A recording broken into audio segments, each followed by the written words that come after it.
The SWAC has produced Hall of Fame players and coaches that have shaped football as we know it today. But excellence doesn't stop at the game clock for us. Since 1920, the SWAC has produced some of the nation's leaders, innovators, and trailblazers. Driven by greatness, bonded by tradition, and building champions for life. We continue to submit ourselves into history. Baby, we are the SWAC.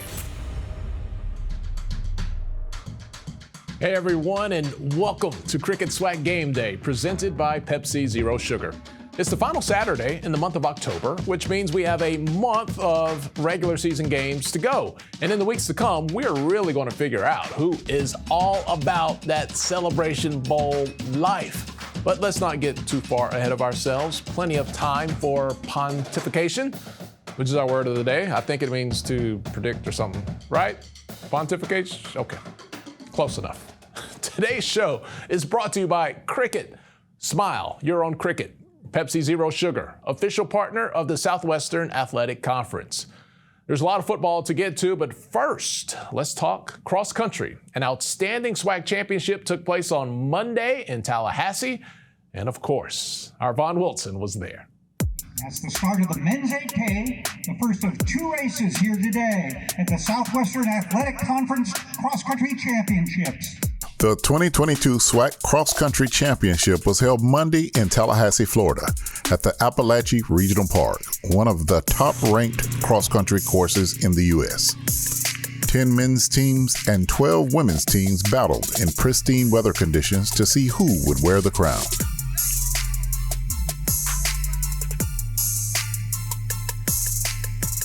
In the end, the Jackson State Tigers would repeat as champions on the men's side, and the Bethune-Cookman Wildcats would get the upset victory over the reigning Alcorn State Braves on the women's side.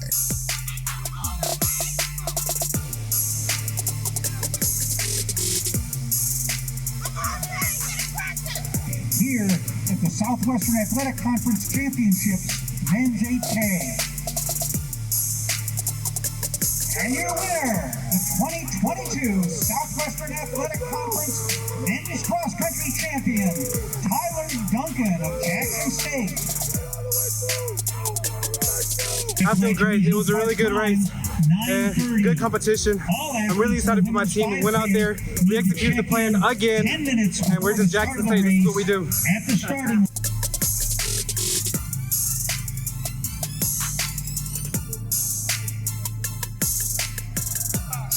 Kiptui of Alcorn State, your 2022 Southwestern Athletic Conference Women's Cross Country Champion. Excellent event, one of the best courses that we've had in the history of our cross country championship. Fireworks course that's nationally ranked, nationally renowned, perfect for our student athletes. They were very excited, had an exciting championship. You know, congratulations to the Jackson State men's team and the Bethune-Cookman Wildcats women's team for their first championship, not only for their track team in the conference, but for Bethune-Cookman overall, first SWAC championship. So great day in the SWAC. You know, for so long, we limited our championships within a certain area, and we've started to expand that because we want to be at the best places. We want to give the best experiences. So it's extremely important for us, for all 18 of our championships, to be the best that we can make them. And this is a very good step for cross country, and we will try to enhance each and every championship every year. And as we continue to generate more interest, more revenue, we will continue to do those types of things that are in the best interest of our student athletes. It's been a great one. We went through some adversity, during the hurricane and stuff as well. We were able to, get out to Alabama State. Coach Bean allowed us to come to the campus and administration to continue to train while we were going through the adversity. And the kids really did a lot. They stayed together, they stayed focused. I think that trip actually made us bond more and grew us closer and helped us focus in on the mission and the assignment. The administration on our half, Coach A.D. Theus, really invested in us, and the president as well, allowing us and funding us and making sure we had what we needed to continue our season during that adverse time, and that showed now. This is for them. This is because of, everybody that helped us along the way from start to finish. And I cannot say enough about Coach Cooper setting this program up, bringing the athletes in from last year and this year, and the recruiting job that we were able to do together and setting the program up for success for this moment right here. Wake up! Wake up! Sunday time, rock out here. We are the ball. We are the ball. We are the ball. We are the ball. We are the ball. How about that? Well deserved. Great race. Mike's done a fantastic job with these guys. My staff has done a fantastic job. It's a great day for Bethune-Cookman. Now let's meet the 2022 All-SWAC First Team Cross Country athletes. And now time for your first team selections. And from Jackson State, Tyler Duncan. From Jackson State, Jala Galima. From Arkansas Pine Bluff, Baron Freeman. From Jackson State, Marquitton Barnes. From Texas Southern, Albert Norman. From Jackson State, big round of applause for Coach Mark Thorne. We go to our first team selections. From Alcorn State University, big round of applause for Stella Kitui. From Alcorn State University, let's hear it for Renelda Jackson. From Alabama A&M University, round of applause for Anisha Ingram. From Grambling State University, round of applause for Ruth Cabet. From Grambling State University, Sharon Labiche. From Bethune-Cookman, round of applause for Coach Mike Hammer.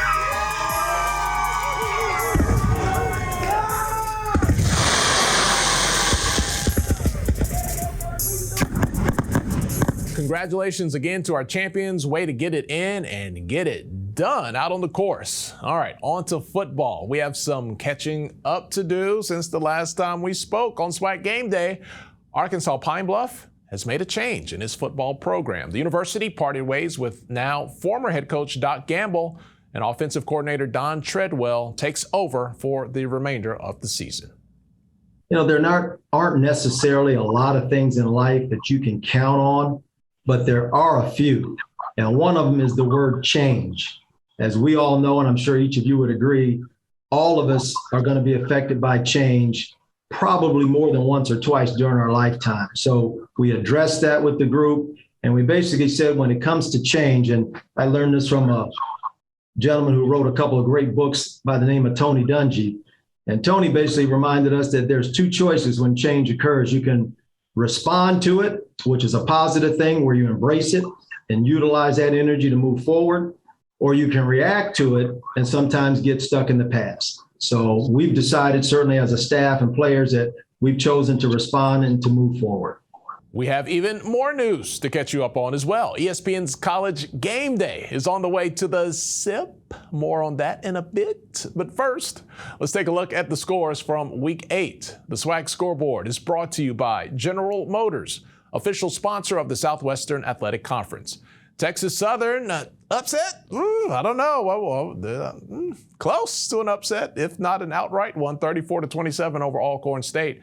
Campbell comes up short at Jackson State's homecoming. That was a good one, 22-14 Tigers. Bethune-Cookman gets a win over Mississippi Valley State by 10. Virginia University of Lynchburg was in town. You know what that means. It was homecoming for Southern. They did not disappoint. Big win there. And Prairie View A&M all over Lamar at their place as well, 54-21. It was a heavy homecoming weekend in the SWAC last Saturday. The vibes will continue this weekend, but it's going to be hard to beat the action we saw in Jackson. I mean, the superstars were in the house big time, and we had a banger on the field to back up all the stars as well. Let's check out the highlights from last weekend. What do you call good energy, a chance to see Travis Hunter reemerge into collegiate football, QB1, a.k.a. Shador Sanders, Little Murder, Uncle Cliff, and the Recipe Valley, And you got a potential upset team on the other side in Campbell. Man, you get Jackson State Homecoming 2022. What's up, HBCU Game Day family? It's your favorite cousin from Mississippi, D. James. And look, we live in Jackson, Mississippi, where there's plenty of action to go down. So let's go and get to it.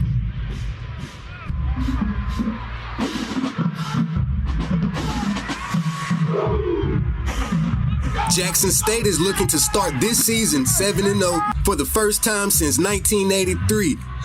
With Poison by Belle Biv DeVoe playing in the background, we gotta hold it down for the 1983 team, and they gotta come out with the victory. But when the Tigers came out, they came out in fashion.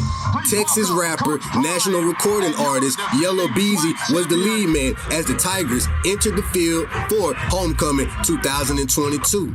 Congressman Benny Thompson was at the coin toss. Jackson State won. They deferred the ball to the second half, so we finally get to see this Campbell offense and this quarterback, Malik Williams-Hodge. The defense stepped up on the first series. And on the first offensive series for Jackson State, we saw Travis Hunter. Both teams came out strong defensively, but Jackson State got on the board first with 3 points from Alejandro Mata. Coming into the game, everybody said Malik Williams-Hodge could run, he can throw, but nobody said he can fly. He went 20 yards and takes flight, lands in the end zone. Campbell goes up 7-3, and they also get the ball right back. Coach Minner has these boys playing, but it's Jackson State's homecoming. So Jackson State comes up with a fumble in Campbell territory. Shedeur Sanders didn't want to be left out, so he also utilizes his legs, picks up some valuable yards for the Tigers, but Alejandro Mata comes out again and gets another 3 points for the Tigers. It's now 7-6. Campbell has the lead. Campbell's defense made several plays, but Savion Wilkerson is a very determined running back. He makes a nice run right here. But the Tigers settled for 3 more points, but they finally got the lead. At halftime, it was Jackson State 9, Campbell 7. At halftime, we saw Rick Ross, and we also saw several donations come in for Jackson State. But with it being homecoming and Campbell didn't provide a band, we turned up in Jackson, and the baby Tigers came out and joined us.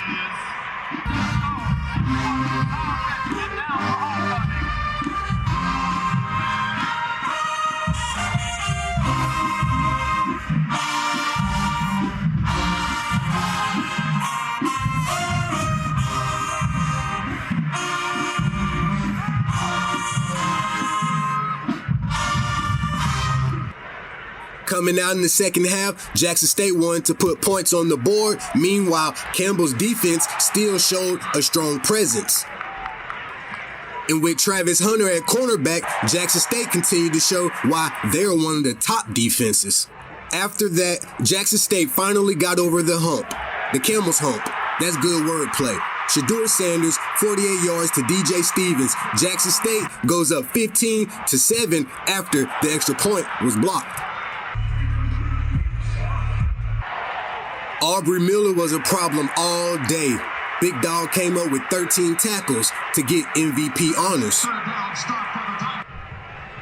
Jackson State dodges a bullet as Willie Gaines drops a punt return. The Tigers recover. Shedeur Sanders hooks up with Dallas Daniels. Then they have a costly mistake as they fumble the ball and Campbell scoops it up. Now Campbell is trying to start a comeback.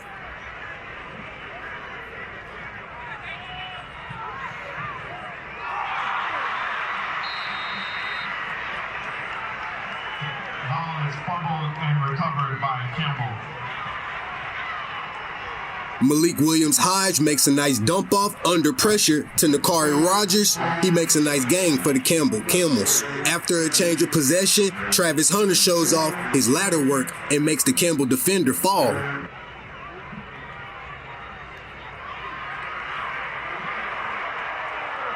Savion Wilkerson punched in Jackson State's final touchdown as he went over 100 yards rushing.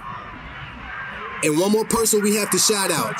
The Headache Gang CEO, Shiloh Sanders, comes up with a great, I'm talking massive hit on the Campbell quarterback. Then he flexes up on him.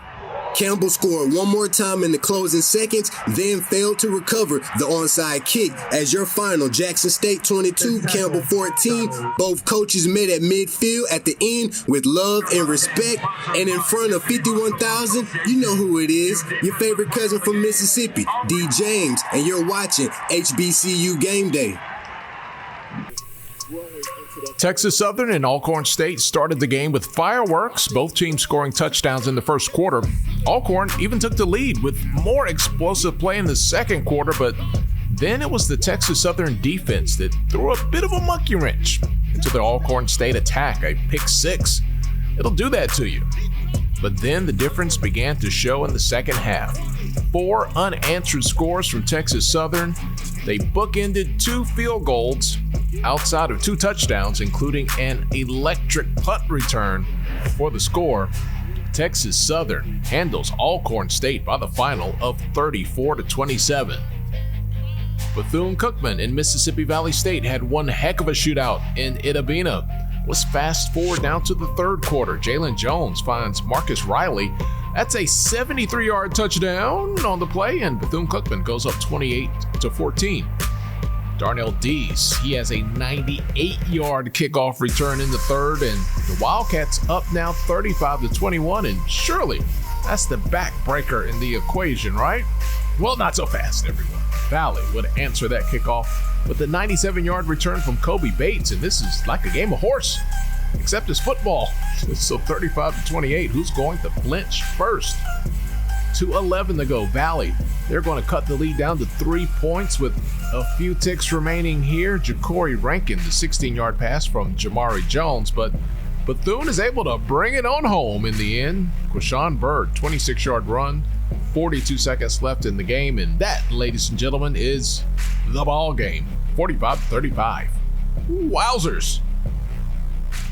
Homecoming for Southern against Virginia Lynchburg, and let's just say that everybody rides. In this one, a plethora of quarterbacks get to see some action. Isaiah Taylor, he hauls in a 34-yard pass from Bishan McCray. That makes it 24-0 in the second quarter. In the third quarter, McCray with a 56-yarder to make it 42-7. That's Braylon Morgan on the receiving end of that touchdown. A little later, Harold Blood gets in there to throw a touchdown for Southern, and hey, look, there's Noah Bodden. He was in on the action as well. Started his career at Grambling, now at Southern, and it was all Southern in this one, 51-7 for the Jaguars homecoming. Prairie View versus Lamar. All you need to know is this was an old-fashioned spanking behind the Woodhouse or wherever they take it. The Panthers win this one 54-21. Prairie View had 404 rushing yards on 44 carries. Quarterback Trazon Conley, he rolled out to a season high of 580 offensive yards. He was 15 for 21 passing with 179 yards and 2 touchdowns. What a game for Prairie View A&M. Time now to get into this Week 9 schedule. We have number 1 in the East versus number 1 in the West, Magic City Classic, and the entire college football world will start their morning in Jackson, Mississippi. This weekend schedule is presented to you by Rocket Mortgage. For an expert partner to help buy your new home, Rocket can. All right, we'll have dessert first, please. We're going straight to the ice cream here. Southern University will come see Jackson State on Saturday. They got some business to see them about, and mama, somebody got to be the baddest. Somebody does. Is it going to be the Jags or the Tigers? To me, it's important to play well every game. I don't care who you're playing. It's always important to play well because you get an opportunity to go out to play football. But you're talking about this, the opponent that we're playing is going to be a great big-time football. Something that I don't have to envision. It's been going on since I came in the conference as a coach since 97, and even when I played in the 80s. So it's nothing new to me. It's something that I've always seen and something that I know about, but it's good football. You're talking about 2 good teams that are both playing at a high level right now. So what better than to have game day to come and publicize it to give some light to the rest of the world and let them know what they're missing out when you're talking about SWAC football. Phenomenal, man. I think that's what makes SWAC football what it is. The energy of the fans, just the nature of the fans in these schools, as well as Alcorn in close proximity. I think the close proximity makes it what it is as well. It's just like coming up in the hood. You know, we played my street, played against the block that was 4 streets over.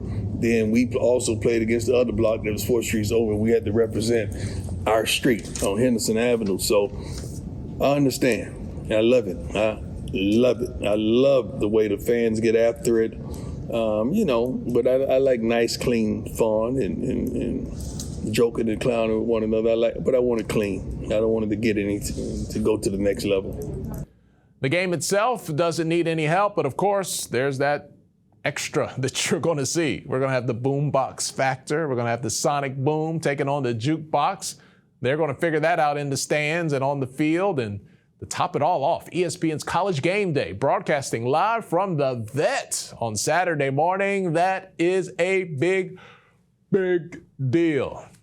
You know, one of the things that cannot be denied, our attendance, our fan base. On Saturday, we're going to have two games, Jackson State Southern, Alabama State, Alabama A&M, that will have over 50,000 people attending those games. That doesn't happen in FCS, and outside of the Power 5, that doesn't happen at all. So College Game Day is going to give the world an opportunity to really see what SWAC is all about. So we are ecstatic. We think the time has come.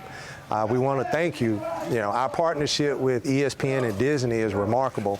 We thank them for giving us this opportunity, and we are all SWAC, and SWAC is going to be the winner on Saturday. We're blessed to have them, and just seeing Desmond Howard on campus today and doing his thing, it's phenomenal.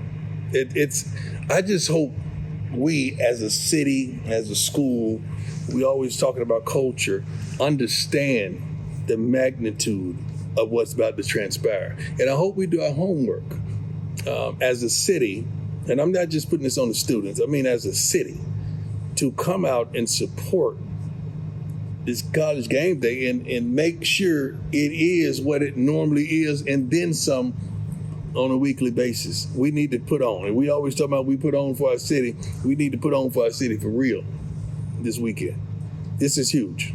I think this is the opportunity of a lifetime to be here to document what Coach Prime and his staff is doing at Jackson State. I think it's phenomenal, and to be able to provide them with what is essentially a 3-hour infomercial about Jackson State, about Jackson, the community, I think is wonderful.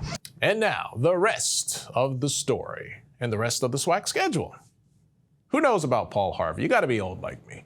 Bethune-Cookman at Prairie View A&M, the Wildcats are feeling a lot better this weekend after getting their first SWAC victory of the season against Valley last Saturday. But big kudos to Prairie View as well. They dropped that 50 burger the last time they were on the football field. What will be on the menu this Saturday?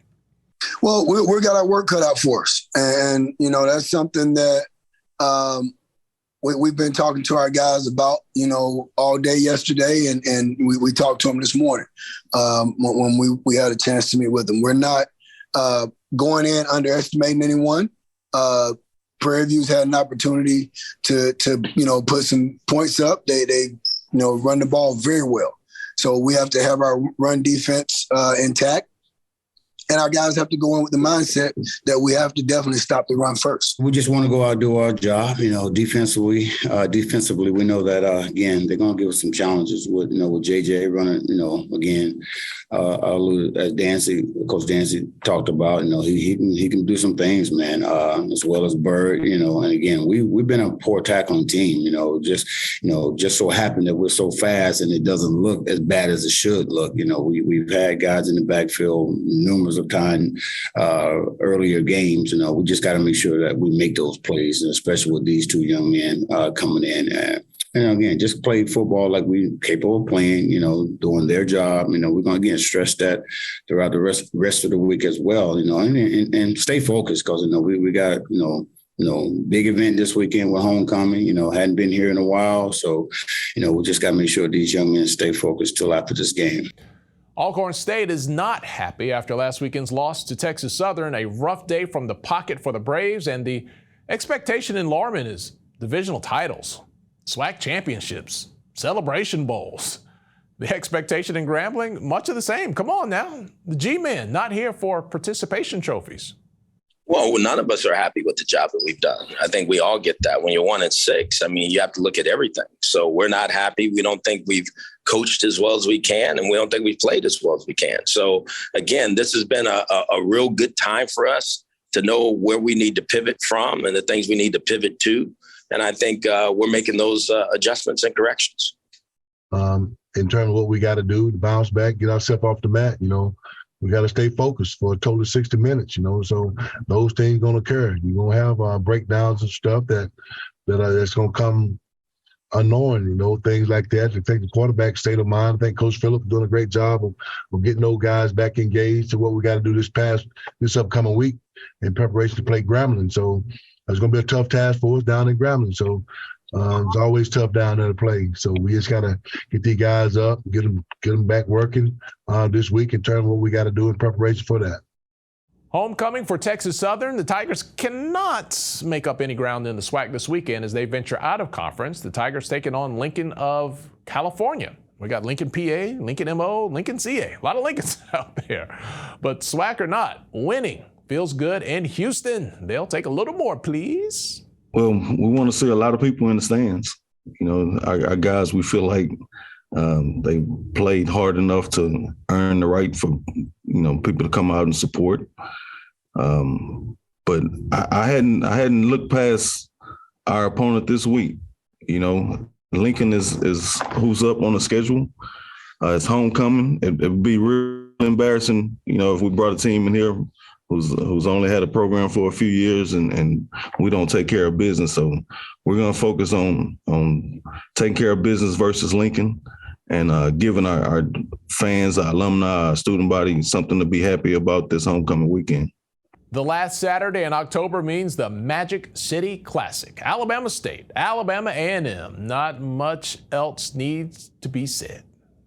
Yeah, when I played in it, of course, they were still in the SIAC, but it was just as big of a rivalry. So the teams went had it just the same. But I think once they got into the SWAC, a lot of times this game was the game that decided who would go on to win the East. And so it was a really big game. And so hopefully we can get it back to that. I think it's at that level now. Whatever team wins this game would definitely be in a position to still try to make a move on Jackson State if they should falter at the top. So I think it's a lot riding on it for both teams besides just being the Magic City Classic. So I think that's the part that makes it even more exciting because, you look down the road at the way that East matchup is going to go. This is going to be a game that you have to win if you want to represent the conference. We actually drive down Friday morning for the banquet at 11:30, and we do the traditional banquet, and then we go over to the museum. We take the players, both teams go to the museum and show the guys the museum, show them the church, and have a little history lesson there. And then we'll go over to the stadium for a walkthrough for about an hour, and then it's back to the hotel. Regular Friday night, we'll eat, meet, and get prepared to play a football game the next day. And we have another homecoming affair on deck, this time in Tallahassee. Rattlers will be hosting UAPB, and FAMU has a clear mission. I mean, they need to win out, and they need to hope for a stumble or a two from Jackson State. But the Rattlers have just one opponent on their minds after the bye weekend coming up on Saturday. The Golden Lions are in the sights of the Rattlers. Keep the main thing the main thing. Again, homecoming around here is very festive. A lot of activities, a lot of events going on. It started yesterday with coordination. And so for us, a couple of things. One, you got a team that's coming in under new leadership. So typically those teams bring a lot of life, a lot of energy. So you got to be prepared to match their energy and their intensity. Two, no one wants to be someone's homecoming opponent. Right, everyone takes that personal. So the energy that they'll bring, trying to be homecoming spoilers, is something that we have to be prepared for. And then again, what are our goals? We're right here in the thick of another playoff push, and we got to play really good football to again try to do what we did last year and be an at-large playoff team. If Jackson State doesn't stumble. So for us, we have enough incentives to focus on playing really good football. We got the nation's second longest home win streak, and that's something that we take great pride in when they hear brag.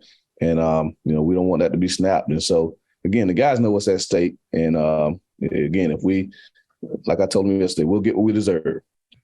Well, we certainly have great respect for every team. And I've been blessed over the last basically 2 years now to be a part of the SWAC, to see the uniqueness and the quality of coaching and the quality of players that are there. Needless to say, and you already know this, when you look at Florida A&M, you have a team there that understands how to win. They're a very well coached team. They have outstanding talent.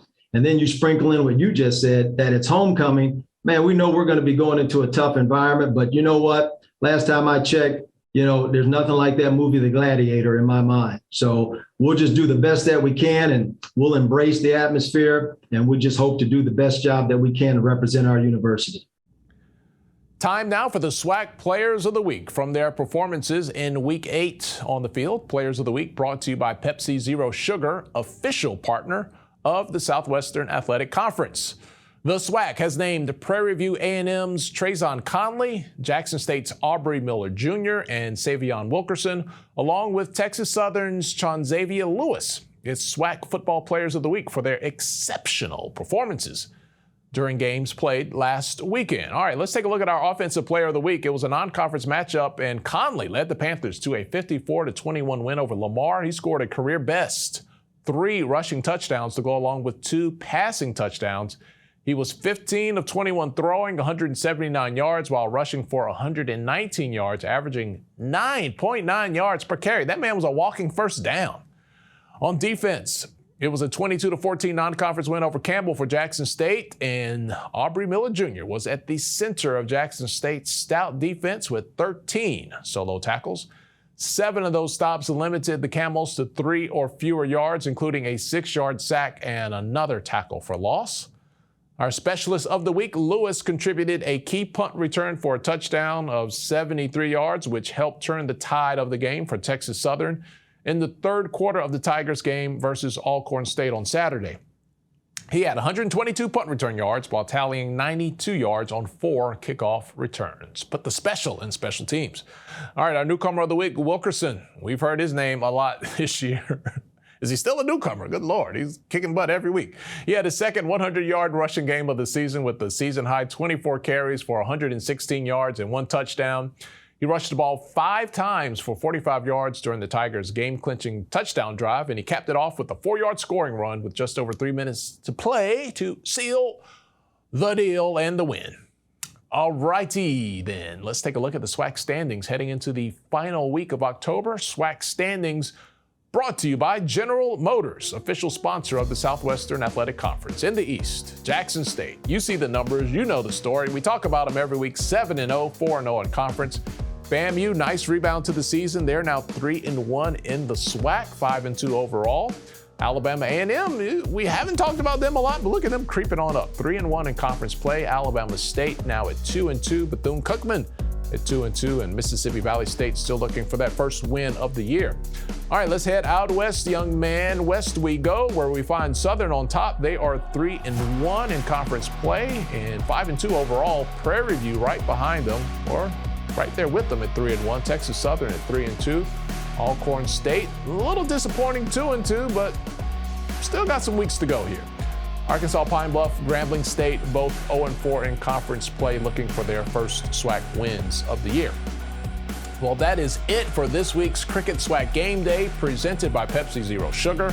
I'm Tolly Carr from Atlanta. Enjoy homecoming in Houston and Tallahassee and wherever you might be. Enjoy the game. We got the big Magic City Classic, and ESPN's College Game Day will be in the SIP, Jackson, Mississippi.